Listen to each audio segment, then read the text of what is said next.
오늘 이 골로새서 3장 12절에서부터 14절까지의 말씀을 가지고 사랑의 새 옷을 입으십시오. 사랑의 새 옷을 입으십시오라는 제목으로 우리 함께 말씀을 나눠보도록 하겠습니다.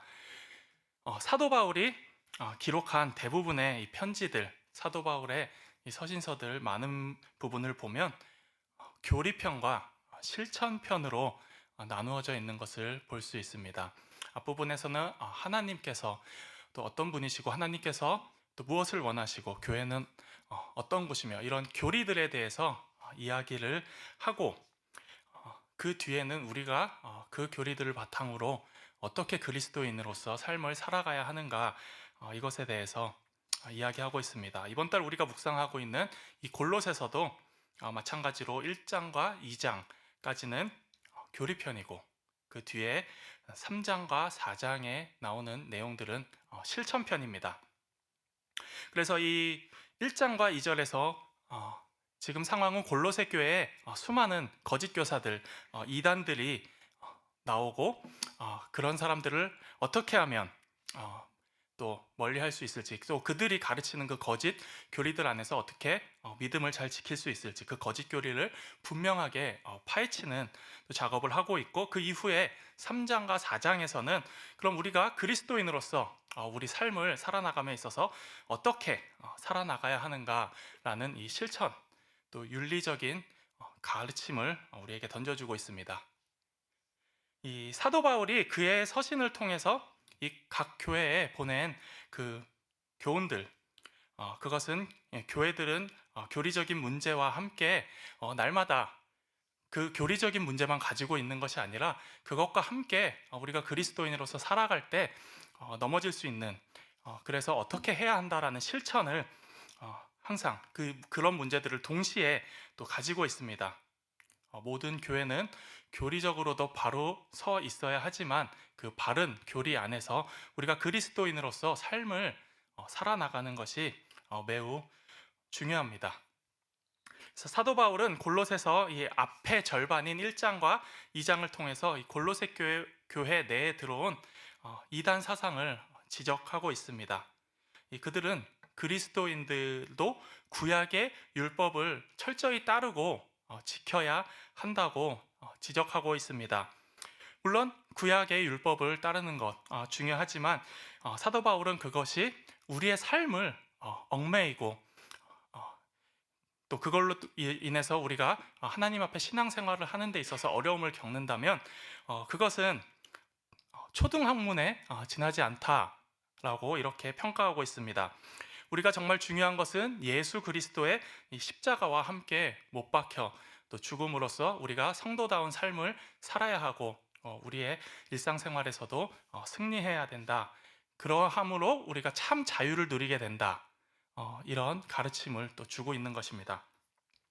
그래서 이 3장에 와서는 성도가 예수님을 만나기 전에 입고 있던 옷, 곧 옛 습관과 옛 습성들을 벗어버리고 이제는 예수 그리스도를 만나서 구원받은 백성으로서 우리가 어떠한 삶을 살아야 하는가, 우리가 그 이후에는 어떠한 또 새 옷을 입어야 하는가에 대해서 사도 바울은 또 이야기하고 있습니다. 이 성경을 보면 하나님께서는 하나님의 뜻을 이루시기 위해서 하나님의 사람들을 택하셔서 사용하셨던 것을 우리는 볼 수 있습니다. 하나님의 택함 받은 이 아브라함, 또 이스라엘 민족, 그들을 하나님의 백성으로 택하시고 하나님의 백성으로 삼으셔서 하나님의 영광을 그들을 통해서 드러내는 것들을 우리는 성경에서 계속 볼 수 있습니다. 이 구약의 율법을 강조하면서 유대주의의 가르침으로 가득 찬 이 골로새 교회에 사도 바울은 이 골로새 교회 교인들을 향해서 당신들도 하나님께 선택받은 백성입니다 라고 강하게 메시지를 던지고 있습니다.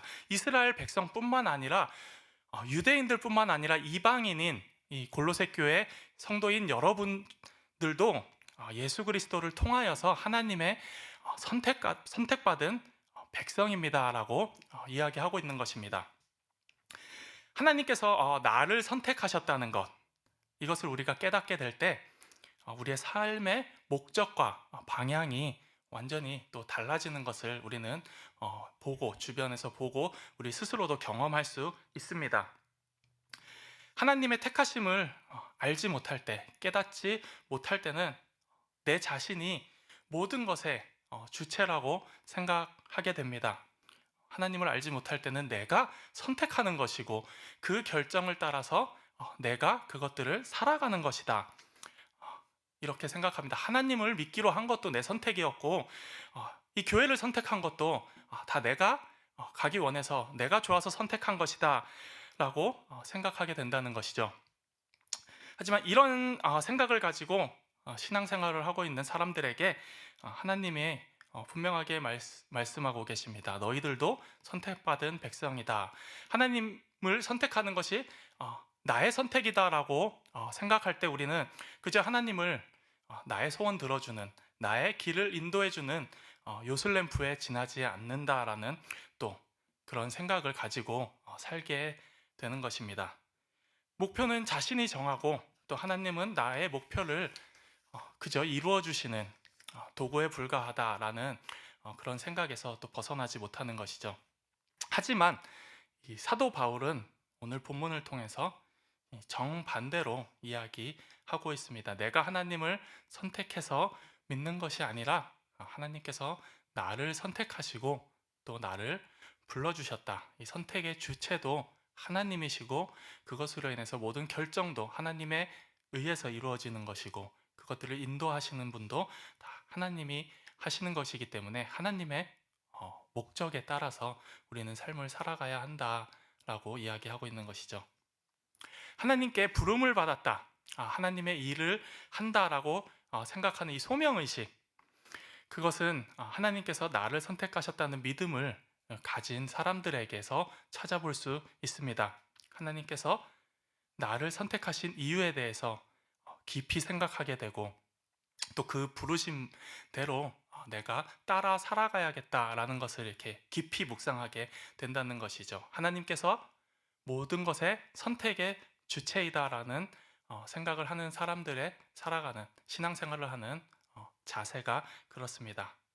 그러니 하나님의 택하심을 믿는 저와 여러분은 내 뜻대로 사는 것이 아니라 하나님께서 그 부르신 소명을 따라서 또 살아야 될 줄로 믿습니다. 이 나의 삶의 주체, 모든 선택의 주체가 하나님이라는 사실을 깨닫고 그것을 굳게 붙잡고 살아가는 사람들이 가져야 할 자세, 그것의 첫 번째는 먼저 입었던 옛사람의 옷을 벗어버려야 합니다. 예수 그리스도의 성품을 덧입고 새 사람이 되기 위해서는 먼저 내가 가지고 있었던 그 옛사람의 성품, 옛 옷을 벗어버려야 하는 것입니다. 저는 초등학교, 중학교, 고등학교, 대학교까지 모든 학창 시절을 한국에서 했습니다. 한국에서도 미국과 마찬가지로 교복을 입고 등교를 했다가 체육 시간, PE가 있는 날이면은 교복을 입고 등교를 하고 체육복을 손에 들고 갑니다. 그래서 체육 시간이 되면은 활동하기 편한 옷으로 또 갈아입고 체육을 하고 그 체육 시간이 끝나면 다시 교복으로 갈아입는 또 그러한 시스템입니다. 지금 12월입니다. 오늘 어제까지 텍사스 날씨가 참 추웠는데 오늘 날씨가 엄청 덥더라고요. 제가 이 설교를 준비하면서 오늘은 이 말을 하면 되겠지라고 하고 이렇게 설교를 준비했는데 오늘 날씨가 너무 더워서 제가 이렇게 반팔도 입고 왔는데 이 텍사스 겨울 날씨는 아주 따뜻합니다. 한국에 비하면 또 춥다고 해도 매우 따뜻한 편입니다. 지금 한국 날씨가 영하, 아까 아침에 이렇게 보니까 영하 5도, 영하 6도 막 이렇던데 한국의 초등학교, 중학교, 고등학교 예외가 없습니다. 그런 날씨에도 우리는 체육복을 들고 가서 추위에 떨면서 체육복을 갈아입어야 합니다. 그런 상황에서 많은 친구들이 몸을 따뜻하게 하기 위한 방편으로 안에 체육복을 입고 교복을 입고 등교하는 학생들이 굉장히 많았습니다. 이 친구들 딱 보면 티가 납니다. 이렇게 안에 체육복을 입었기 때문에 바지까지 안에 입었기 때문에 옷맵시도 굉장히 두툼하고 걷는 것도 막 이렇게 걷고 이 옷매시가 굉장히 나지 않는 투박한 모습을 보게 돼서 이 친구들 딱 보면 압니다. 안에 체육복을 입고 왔구나. 이처럼 누구든지 새 옷을 입기 위해서는 내가 지금 입고 있던 옷을 벗어버리고 나에게 맞는 새 옷을 입어야 합니다. 그렇게 하는 것이 말끔해 보이고 또 그 옷에 따른 또 기능, 그것들을 잘 수행해 나갈 수 있습니다. 그런데 이 예수 그리스도를 구주로 영접했다고 하고 또 그것으로 인해서 내가 새 사람이 됐다고 하면서 그러한 또 그리스도인들 중에 과거의 옷을 벗어버리지 못하고 계속해서 입고 있는 경우가 있습니다. 그리스도의 옷으로 덧입는다라는 것을 나는 그냥 이걸 킵하고 있고 이 위에 그냥 이렇게 싹 살포시 옷을 얹어서 덧입기만 하면 된다라는 생각을 가지고 또 그렇게 살아가는 분들이 있다는 것입니다. 그래서 사도 바울은 오늘 골로새서 3장 9절에 오늘 읽은 본문 조금 앞부분 3장 9절에 이렇게 말씀합니다. 너희가 서로 거짓말을 하지 말라. 옛사람과 그 행위를 벗어버리고 라고 이야기를 했습니다. 예수 그리스도라는 새 옷을 입기 위해서는 옛사람의 모습, 옛사람의 성품들을 모두 벗어버리고 예수 그리스도의 새 옷을 입어야 한다라고 이야기하고 있는 것입니다. 옛사람을 벗어버리지 못하니까 아무래도 새 사람의 옷을 입으려고 해도 도리어 거추장스럽고 다른 사람들이 봐도 그리스도인이 됐다고 하는데 예수 그리스도의 모습이 저런 것인가 막 이렇게 좀 불편해 보이고 또 그런 모습들이 또 나타나게 되는 것입니다. 3장 8절에 보면은 그 벗어버려야 할 이 옛사람의 모습에 대해서 사도 바울은 이야기하고 있습니다. 이제는 너희가 이 모든 것을 벗어버리라. 곧 분함과 노여움과 악의와 비방과 너희 입에 부끄러운 말이니라. 이렇게 사도 바울은 우리의 옛사람에 대해서 이야기하고 있습니다. 예수님을 믿기 전에는 다른 사람에 대해서 다른 사람이 나를 조금만 불편하게 해도 화가 나고 또 악의를 가지고 다른 사람들을 비판하고 비방하는 모습에 사로잡혀 살기도 합니다. 그런데 하나님의 택함받은 사람으로서 우리가 살아갈 때에는 더 이상 옛사람의 모습을 이렇게 입고 있어서는 안 된다는 것이죠. 분노에 사로잡혀서 살았던 이 옛모습은 벗어버리고 나를 다시 예수 그리스도의 온유한 성품으로 새 옷으로 입어서 또 그렇게 행할 수 있는 저희들이 되기를 축원합니다. 하나님께서는 그런 새 옷을 우리가 갈아입고 살아가기를 또 원하시는 것입니다. 예수님을 믿기 전에는 또 악한 마음으로 다른 사람들을 비방하고 다른 사람들을 바라볼 때도 그 사람의 또 좋은 점, 좋은 성품, 사랑스러운 모습을 보는 것이 아니라 어떻게든 그 사람의 또 잘못된 면을 콕 집어서 비방하고 그렇게 살았을지 모르지만 이제는 예수 그리스도를 믿는 우리는 같은 상황 속에서도 긍휼을 베풀고 그 긍휼한 마음을 가지고 자비를 행하는 그리스도인들이 되어야 합니다. 이 때때로 예수님을 믿는다고 하지만 옛사람의 성품이 내 안에 그대로 남아있어 예수 그리스도를 덧입는 것을 또 힘들어하는 사람들의 모습을 볼 수 있습니다. 저희들도 예외가 아니죠. 그럼에도 날마다 옛사람의 모습을 벗어버리고 예수 그리스도라는 새 옷을 입기 위해 힘쓰는 주님의 백성들이 되어야 합니다. 두 번째로는 이 하나님의 택하신 사람이 가져야 할 태도, 그것은 용서와 수용입니다. 사도 바울은 13절에서 골로새 교인들에게 누가 누구에게 불만이 있거든 이라고 이야기하면서 교인들 사이에 불만의 상황이 생겼을 때 어떻게 하라라고 가르쳐 주고 있습니다. 사람들 간의 관계가 항상 만족스러운 것은 아니죠. 오히려 서로에게 불만족스럽고 또 불편한 부분이 더 많이 있는 게 당연한 사람들 관계라고 또 저희는 봅니다. 죽도록 사랑을 한다고 해서 이 결혼한 부부 사이에도 당연히 불만스러운 모습들이 보이고 나와 맞지 않는 모습들이 보입니다.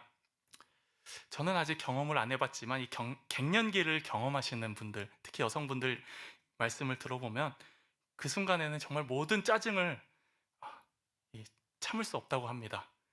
감정 조절이 안 되고 이것이 막 이렇게 분노로 막 이렇게 표출된다고 합니다. 제 얘기는 아닙니다. 이게 남편의 목소리만 들어도 막 짜증이 나고, 남편이 막 이렇게 숟가락 조금만 이렇게 놓은 것도 봐도 짜증이 나고, 신발 벗어놓은 것만 봐도 짜증이 난다고 저는 그렇게 들었습니다. 예. 남편이 신발을 이렇게 벗어놓으면 들어와서 신발을 똑바로 벗어나야지 뒤집어서 벗어나. 뒤집어서 벗어놓으면 그렇게 하면 나갈 때 불편하잖아. 다시 이렇게 놔두면 지저분해 보여. 빨리 신발장에 갖다 넣어. 예. 남편들을 어떻게 해야 할지 모릅니다. 그저 기도할 뿐입니다. 부부 사이에서도 이러한 불만들이 계속해서 보이고 지적하고 또 서로를 이렇게 비방하는 순간들이 있는데, 하물며 다른 사람들과의 관계 속에서 오죽하겠습니까? 계속해서 안 좋은 모습들이 보이고 불만스러운 일이 생기는 것 당연한 것입니다. 교회 공동체도 마찬가지입니다. 사람들이 모여 있고 나와 다른 사람들이 예수 그리스도를 믿는 믿음으로 하나 되어서 모여 있기 때문에 나와 다른 생각들, 다른 모습들이 당연히 보입니다. 그렇기 때문에 예수님은 예수 그리스도 사도 바울을 통해서 교회 교인들, 골로새 교회 교인들에게 이렇게 이야기하고 있는 것입니다. 2016년도에 이 미시간 대학교의 심리학과 교수인 윌리엄 초픽이라는 교수는 아주 흥미로운 연구를 하여서 그 결과를 발표하였습니다.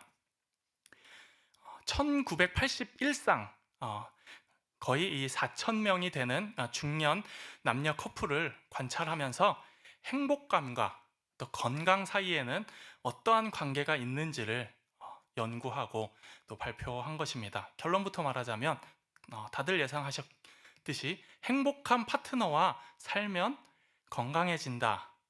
건강해질 수 있는 확률이 매우 높다. 하지만 불만이 많은 배우자와 살게 되면 그만큼 건강도 해로워질 수 있는 확률이 높다라는 것입니다.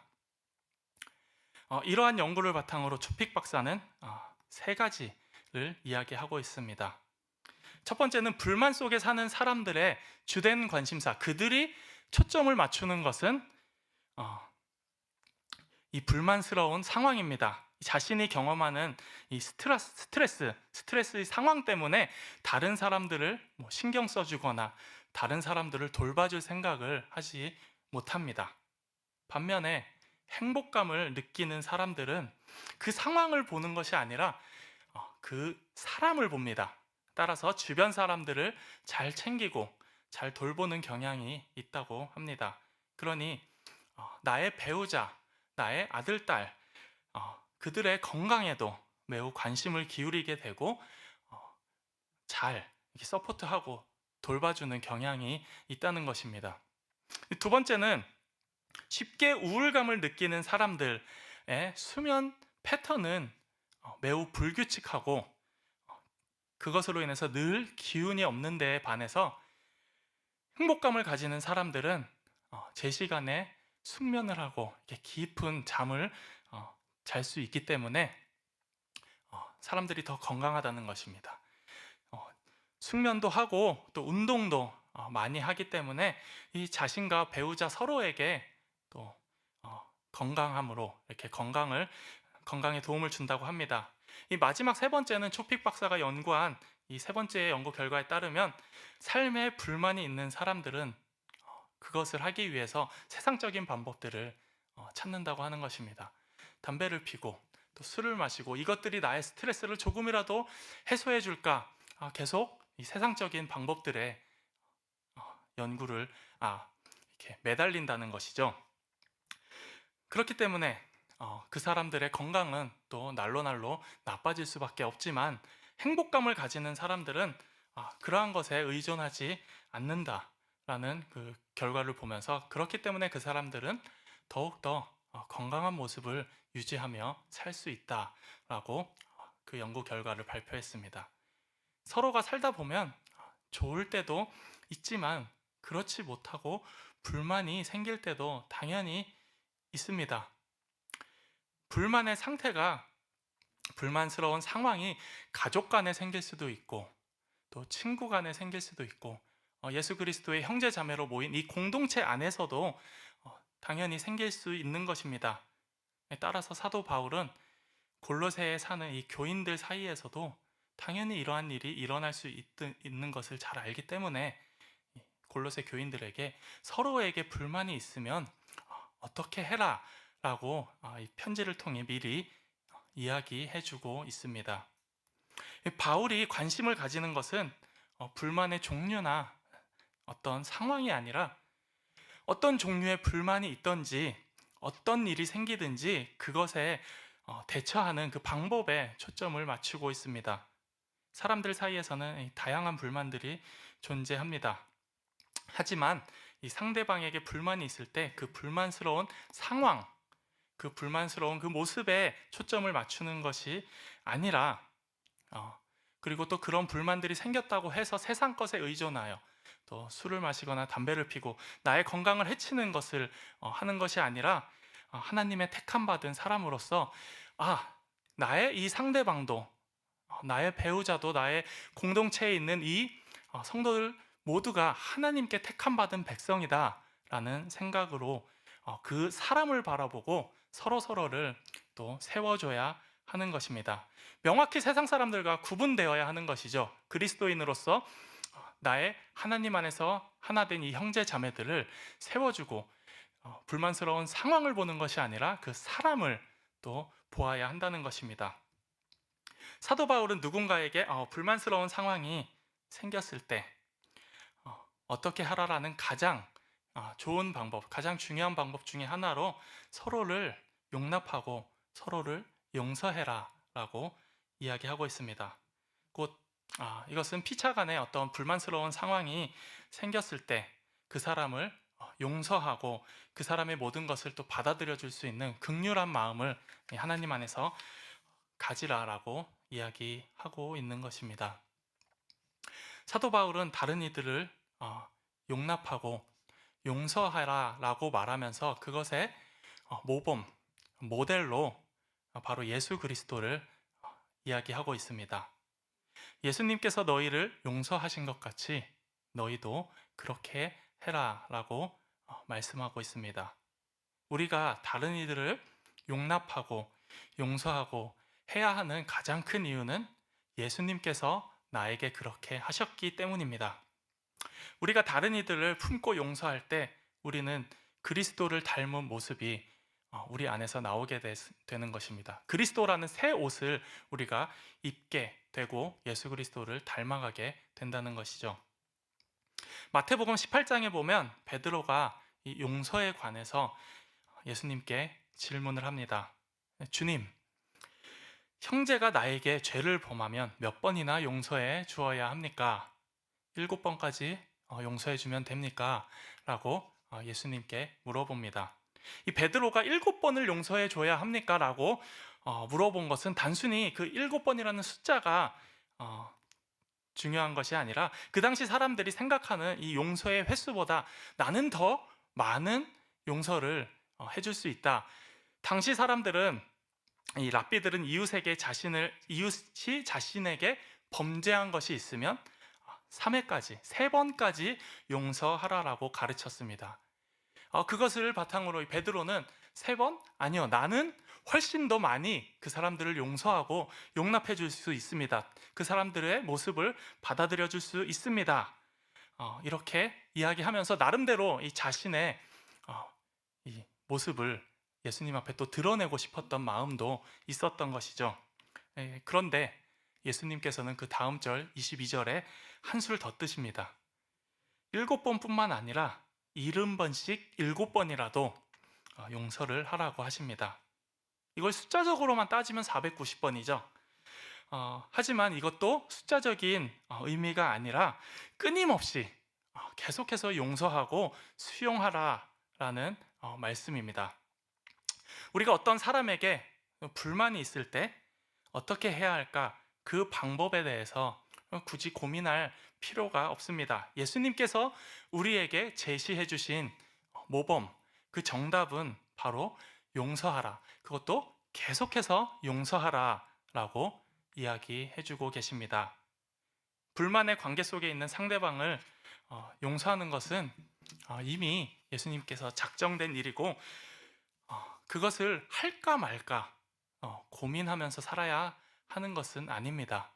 이미 예수님께서, 하나님께서 용서하기로 작정하셨고 우리는 그 예수 그리스도의 모습을 따라 살아가면서 서로를 용서하며 또 살아가야 합니다. 예수님께서 도저히 용서받을 수 없는 나 자신을 위해서 십자가에서 죽으시면서까지 우리를 용서해 주셨기 때문에 저와 여러분도 예수 그리스도의 모범을 따라서 주변의 사람들을 용서하고 예수 그리스도의 사랑으로 용납하는 모습을 가져야 할 것입니다.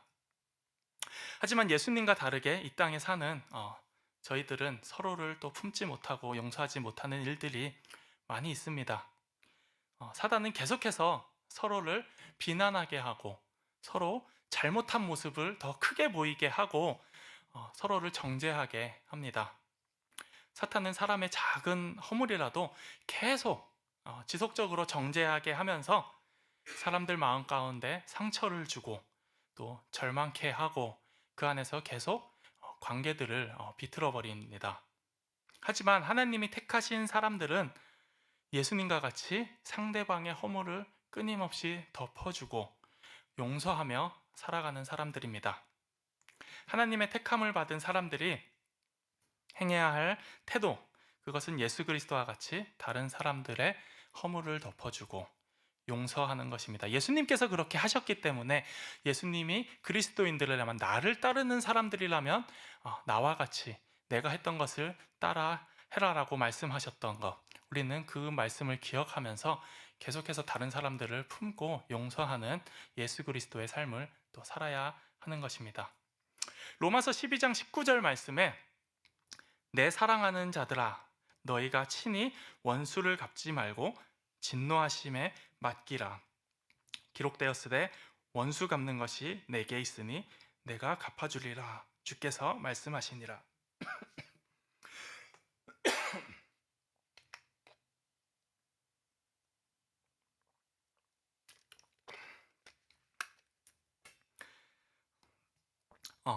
이 사람들이 다른 사람들에게 어떤 불만이 생겼을 때, 그 상대방이 나의 기분을 언짢게 하거나 나에게 어떤 잘못을 했을 때 우리가 취해야 하는 행동은 바로 용서하는 일밖에 없다고 로마서 말씀에 말씀하고 계십니다. 그 이후에 잘못한 것에 대해서는 누가 책임지십니까? 예수 그리스도가 책임지십니다. 그 사람을 정죄하고 비판하고 하는 것은 우리의 몫이 아니라 예수님의 몫입니다. 하나님의 몫입니다. 때로는 서로에게 또 불만이 생기고 이 상황 속에서 우리는 내가 스스로 또 재판장이 되고 그것을 판단하려고 하는 경우가 너무나도 많습니다. 하지만 이러한 태도는 결국 내 마음만 더 힘들게 하고 서로의 관계만 더 나빠지게 하는 결과를 초래합니다. 따라서 모든 것의 판단과 심판은 하나님의 몫이라고 우리는 하나님께 맡겨두고 우리는 그저 하나님 앞에 기도와 또 상대방을 용서하는 마음을 가져야 합니다. 마지막으로 하나님께 택함받은 사람이 해야 할 일은 이 모든 일에 예수 그리스도의 사랑을 더하는 것입니다. 예수님을 믿게 될 때 지켜야 할 수많은 덕목들이 이 성경 말씀에 기록되어 있습니다. 사도 바울이 말한 것과 같이 긍휼, 자비, 겸손, 온유, 오래 참음, 용서, 이런 덕목들이 성경 말씀에 굉장히 많이 나와 있습니다. 그런데 이러한 것들을 또 의무적으로 내가 성경에 나와 있기 때문에 억지로라도 한다라는 마음을 가지고 있으면 이것은 아까 본문에서 나왔던 것처럼 나를 올가매는 율법밖에 안 되는 것입니다. 마음에도 없는 위선적인 행동을 하게 되고 또 그 행동을 하는 그 모습을 보여주는 내 안에도 기쁨이 전혀 생겨나지 않습니다. 그런데 이 모든 것 위에 예수 그리스도의 사랑을 더한다면은 모든 것이 달라집니다. 모든 일을 할 때 사랑을 더한다. 그것은 이 모든 일을 하는 나의 행동의 동기가 사랑이 될 때 가능합니다. 하나님은 하나님을 사랑하고 이웃을 사랑하고 또 하나님과 이웃을 섬길 수 있다고 한다면 그것은 내 안에서 하나님의 사랑으로 인해서 계속해서 또 기쁨이 넘쳐나게 하는 일이고 또 감사가 넘쳐나게 하는 그러한 일일 것입니다.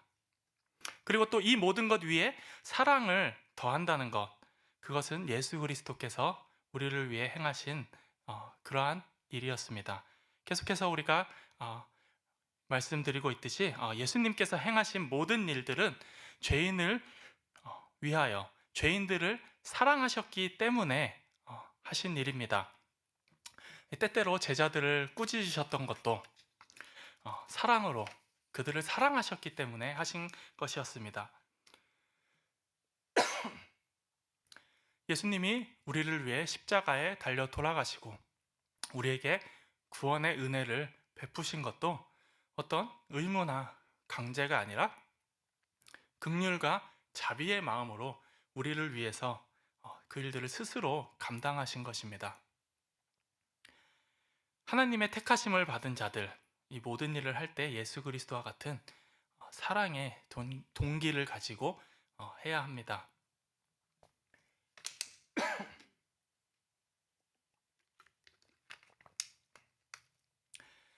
말씀을 정리합니다. 저와 여러분이 예수님을 믿는 것, 이것은 내가 선택해서 내가 예수님이라는 분을 알기로 해서 또 내가 이 교회를 나가기로 해서 그렇게 하는 것이 아닙니다. 하나님께서 나를 선택하셨고 하나님께서 택한 백성이 또 섬겨야 할 교회로 이렇게 보내주셨기 때문에 하나님의 뜻을 따라 우리가 살아가고 있는 것입니다. 그런 하나님의 뜻을 따라가시는 우리 모두가 되기를 소망합니다. 우리가 하나님의 택함 받은 자임을 드러내는 삶을 살기 위해서 오늘 말씀처럼 우리는 예수 믿기 전에 가지고 있던 옛사람의 모습, 옛사람의 성품, 옛 옷을 벗어버리고 이제는 예수 그리스도라는 새 옷을 입어야 합니다.